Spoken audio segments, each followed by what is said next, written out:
Before we start, I would like to take a look at some of the mechanics of the new set. I haven't taken a look at all of the cards, but I have taken a quick look at the different mechanics in the set because they can give an inkling about what you're going to be doing during drafts. So first up, I'll set up our browser. There we go. First mechanic we're looking at is Changeling.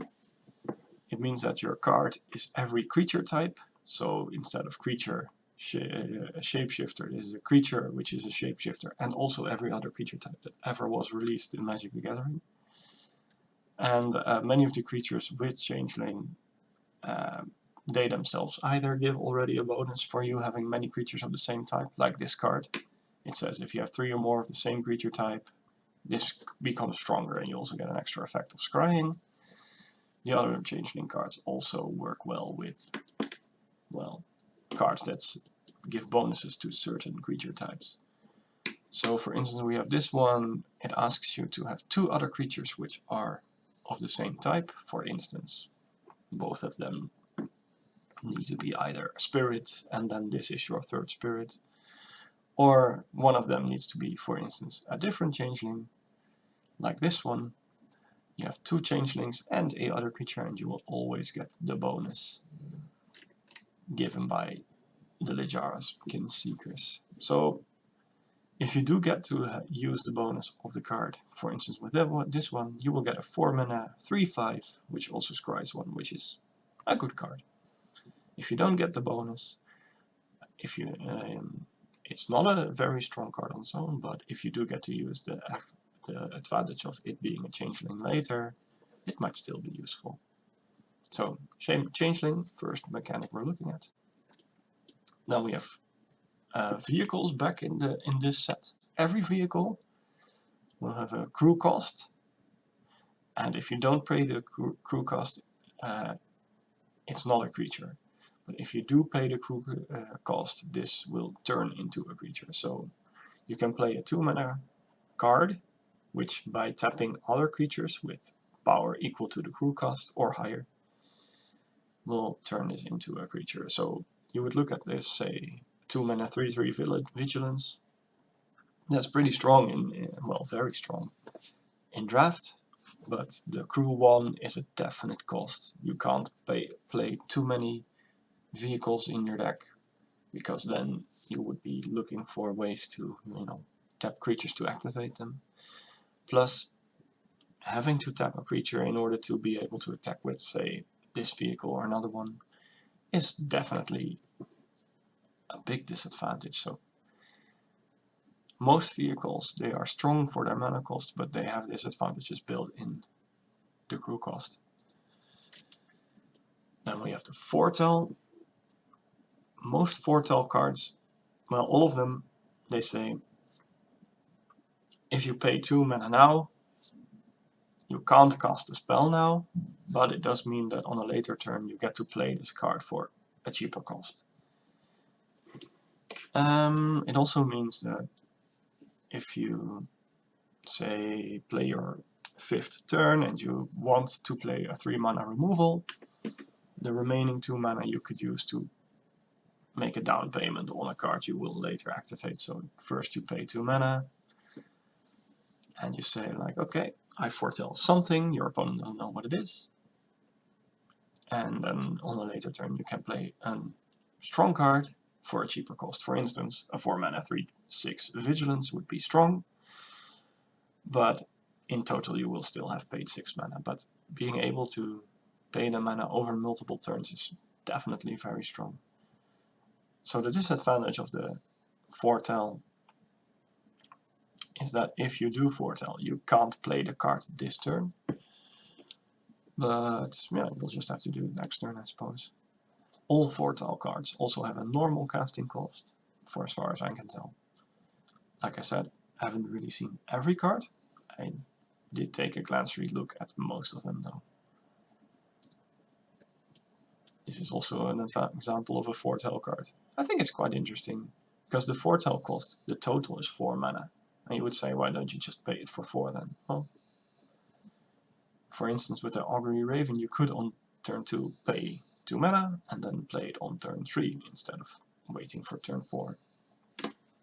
I don't really know how often it will happen that you'll play this on turn 7 first by foretelling it and then next turn playing it with its foretell cost, but it could happen occasionally. It's an advantage that you can do it.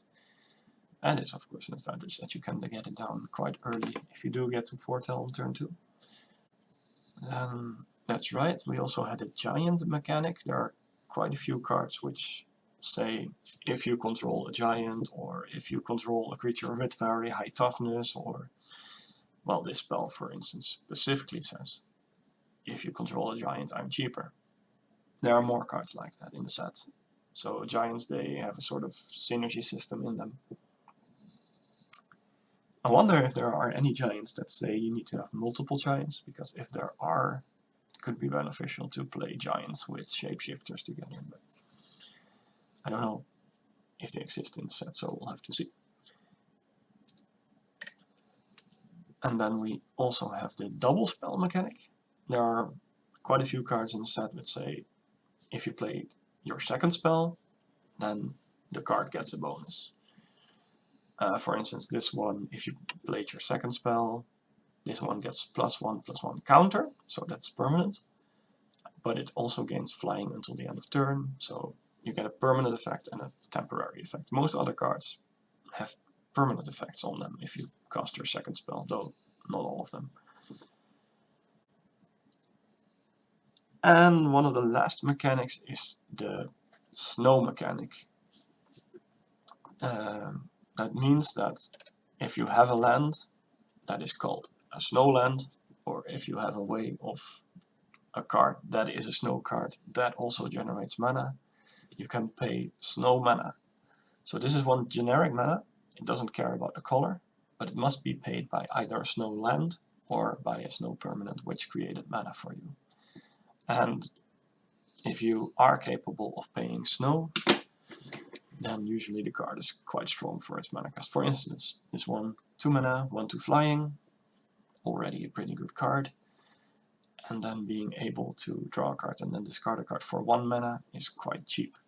Recently, we've seen that draw a card and discard a cost card usually lately costs about 2 mana in draft, and then you also have it on a pretty bad creature, while this card is almost a decent creature, very close to it. So the ability being cheaper than general and the creature being better than general, I would say that Wizards of the Coast said snow is hard to pay, so yeah, that's what the designers think about snow. And then the last mechanic which we have in the set is boast, and on YouTube we have a specific video talking about boast. It goes a bit more in depth into the mechanic, but suffice it to say that when you use a boast or a boast deck or a boast a deck with boast creatures in it, a few of them at least, you will want to have an aggressive deck. So yeah, that's most of the mechanics in the set. There are some other minor mechanics, for instance, at the bottom here we've seen a few rune cards. That's one of the other mechanics in the set, and then there's also synergy for auras. Okay, sure, but the biggest mechanics are Shapeshifter, Changeling, Vehicles, Foretell, Giants, 2 spells in 1 turn, and Boast. So those are the abilities we have to think about while we're drafting. And one of the other things to think about is also that it's interesting that Changeling is more of an ability that works well when you're building a synergy deck. A vehicle,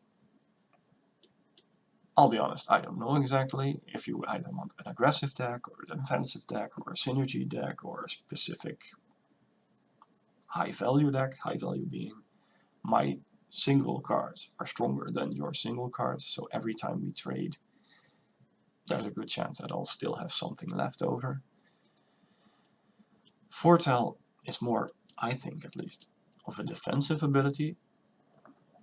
It makes so that your defensive deck has something to do on turn 2, or when you're doing something on turn 5 by removing one of their cards while still doing something else as well. And the giants, well, as far as I could tell, they're quite aggressive as well. Also by making your other spells, for instance, cheaper or slightly stronger than they should be, that usually leads to an aggressive strategy. Then the 2 spell is a synergy deck, I think. So we have synergy, don't know exactly, maybe high value, defensive, aggressive, and aggressive. That's kind of a balance of mechanics in the set. So is the set going to be highly aggressive? Is the set going to be highly defensive? Is the set going to be high value or very synergy? I don't know yet. If I were to guess, I would think that it's probably aggressive, for majorly because the foretell can be used either aggressively or defensively, but I guess we'll see.